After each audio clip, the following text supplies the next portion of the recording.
ಕೃಷ್ಣ ಬೈರೇಗೌಡರು ಬಹಳ ಒಳ್ಳೆ ಇಂಟೆನ್ಷನ್ನಿಂದ ಬೆಂಗಳೂರನ್ನ ಚೇಂಜ್ ಮಾಡಬೇಕು ಅನ್ನುವಂಥ ಒಂದು ಕಾಳಜಿಯಿಂದ ಕೆಲಸ ಮಾಡ್ತಾ ಇದ್ದಾರೆ. ಅವ್ರಿಗೆ ಸಹಾಯ ಮಾಡಬೇಕು ಅಂತ ಈ ಸಜೆಷನ್ಸ್ ಕೊಡ್ತಾ ಇರೋದು ನಾವು. ಸಿಸ್ಟಮ್ ಚೇಂಜ್ ಆಗಬೇಕು ಅಂತ. ಯಾರೋ ಒಬ್ಬ ಸಸ್ಪೆಂಡ್ ಮಾಡಿಬಿಟ್ರೆ, ಒಬ್ಬ AEನೋ ಇಡೀ ಬೆಂಗಳೂರು ವ್ಯವಸ್ಥೆ ಪರಿವರ್ತನೆ ಆಗಲ್ಲ. ಜನಕ್ಕೆ ಇನ್ಫಾರ್ಮೇಶನ್ ಕೊಡಬೇಕು. ನನ್ನ ರೋಡ್ ಹಿಸ್ಟ್ರಿ, ಈ ರಸ್ತೆ ಯಾವಾಗ ಲಾಸ್ಟ್ ಹಾಕಿದ್ರು, ಈ ರಸ್ತೆಯಲ್ಲಿ ಯಾವಾಗ ಈಗಿರುವಂಥ ರಸ್ತೆ ಪೀರಿಯಡ್, ಮೇಂಟೆನೆನ್ಸ್ ಪೀರಿಯಡ್ ಎಷ್ಟು ದಿವಸ ತನಕ ಇದೆ, ಇದನ್ನ ಬೆಂಗಳೂರಿನಲ್ಲಿರುವಂಥ ಟೆಕ್ ಟ್ಯಾಲೆಂಟಿಗೆ ನೀವು ಒಂದು ವಾರದಲ್ಲಿ ಈ ಡ್ಯಾಶ್ ಬೋರ್ಡ್ನ ನೀವು ರೆಡಿ ಮಾಡ್ಬೋದು.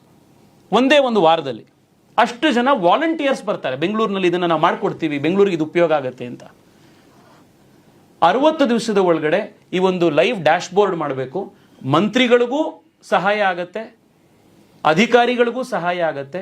ಎಲ್ಲದಕ್ಕಿಂತ ಮುಖ್ಯವಾಗಿ ಯಾರ ದುಡ್ಡಲ್ಲಿ ಈ ಎಲ್ಲ ಅಭಿವೃದ್ಧಿ ಕೆಲಸಗಳು ನಡೀತಾ ಇದೆಯೋ ಆ ಬೆಂಗಳೂರಿನ ನಾಗರಿಕನಿಗೆ ನನ್ನ ದುಡ್ಡು ಎಲ್ಲಿ ಹೋಗ್ತಾ ಇದೆ, ಏನು ಕೆಲಸ ಆಗ್ತಾ ಇದೆ, ಯಾರು ಎಲ್ಲಿ ಖರ್ಚು ಮಾಡ್ತಾ ಇದ್ದಾರೆ, ಅದನ್ನು ನಾನು ಯಾರನ್ನ ಪ್ರಶ್ನೆ ಮಾಡಬೇಕು ಅನ್ನುವಂಥ ಒಂದು ಅಕೌಂಟಬಿಲಿಟಿ ಸಿಗತ್ತೆ. ಸಿಟಿಸನ್ಸಿಗೆ ಎಂಪವರ್ಮೆಂಟ್ ಸಿಗತ್ತೆ. ನಮ್ಮ ಮನೆ ಇರುವಂಥ ರಸ್ತೆಯಲ್ಲಿ 4 ರೋಡ್ನಲ್ಲಿ ಯಾವುದೋ ಒಂದು ಕೆಲಸ ಆಗ್ತಾ ಇದೆ, ಸುಮ್ಮನೆ ಯಾವುದೋ ರಸ್ತೆ ಈಗ ಓಪನ್ ಆಗಿ ಮೊನ್ನೆ ನಿಮ್ಮ ಟಿವಿಗಳಲ್ಲೇ ಬಂತು, ಕಡಬಗೆರೆ ಚಲಗಟ್ಟ ರಸ್ತೆ ಇನಾಗ್ರೇಷನ್ಗಿಂತ ಮುಂಚೆನೇ ಕುಸ್ತೋಗ್ಬಿಡ್ತು.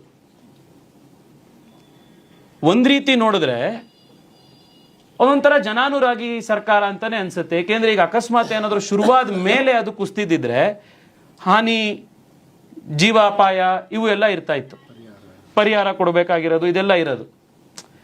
ಇದು ಶುರುವಾಗಕ್ಕಿಂತ ಮುಂಚೆನೇ ಕುಸ್ತೋಗ್ಬಿಟ್ಟಿರೋದ್ರಿಂದ ಇದು ಒಂಥರ ಜನರನ್ನ ಹಿತಾಸಕ್ತಿ ಮನಸ್ಸಲ್ಲಿ ಇಟ್ಕೊಂಡೇನೆ ಮಾಡ್ದಂಗಿದೆ ಅಂತಲೂ ಅನ್ಸುತ್ತೆ.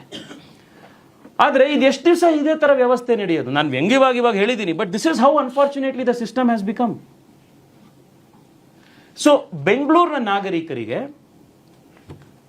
ನನ್ನ ಏರಿಯಾ, ನನ್ನ ವಾರ್ಡು, ನನ್ನ ರಸ್ತೆ, ಯಾರು ಅದನ್ನ ಮಾಡ್ತಾ ಇದ್ದಾರೆ, ಎಷ್ಟು ಹಣ ಖರ್ಚು ಮಾಡ್ತಾ ಇದ್ದೀರಿ, ಇದರ ಇನ್ಚಾರ್ಜ್ ಇಂಜಿನಿಯರ್ ಯಾರು, ಕಾಂಟ್ರಾಕ್ಟರ್ ಯಾರು, ಇದರ ಮೇಂಟೆನೆನ್ಸ್ ಪೀರಿಯಡ್ ಏನು, ಡಿಫೆಕ್ಟ್ ಲಯಬಿಲಿಟಿ ಪೀರಿಯಡ್ ಎಷ್ಟು ದಿವಸ, ಅಷ್ಟು ಒಳಗಡೆ ಆಗಲಿಲ್ಲ, ಅದು ಏನಾರೋ ಕೆಟ್ಟೋಯ್ತು, ಹಾಳಾಯಿತು ರಸ್ತೆ ಅಂತಂದ್ರೆ ಯಾರನ್ನ, who should be hold accountable? ಈ ಪ್ರಶ್ನೆಗೆ ಜನಕ್ಕೆ ಉತ್ತರ ಕೊಡಿ, ಸಿಸ್ಟಮ್ಯಾಟಿಕ್ ಆಗಿ ಉತ್ತರ ಕೊಡಿ. ನಾನು ನಿಮ್ಮ ಸರ್ಕಾರ ಅನೌನ್ಸ್ ಮಾಡಿರುವಂಥ ಪ್ರಾಜೆಕ್ಟ್ಗಳ ಹೆಡ್ಲೈನ್ನ ಕೊಟ್ಟಿದ್ದು.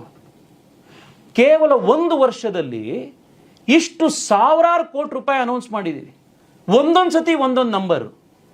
ಬಹುಶಃ ಅಧಿಕಾರಿಗಳನ್ನೇ ಕರೆದು ನೀವು ಯಾವ ನಂಬರು ಏನು ಒಂದ್ಸತಿ ಒಟ್ಟಿಗೆ ಕೊಡಿ ಅಂತಂದ್ರೆ ಅವರೇ ಕನ್ಫ್ಯೂಸ್ ಆಗ್ಬಿಡ್ತಾರೆ. ಇದನ್ನ ಡಿಸೆಂಬರಲ್ಲಿ ಹಿಂಗೆ ಹೇಳಿದ್ರಿ, ಅಕ್ಟೋಬರಲ್ಲಿ ಹಿಂಗೆ ಹೇಳಿದ್ರಿ, ಸೆಪ್ಟೆಂಬರಲ್ಲಿ ಹೇಳಿದ್ರಿ, ಯಾವ್ದು ಏನು ಅಂತ. Please release a white paper, please launch dash board, live dash board, ಏನು ನಡೀತಾ ಇದೆ ಏನು ಅನ್ನೋದನ್ನ ಮಾಡಬೇಕು.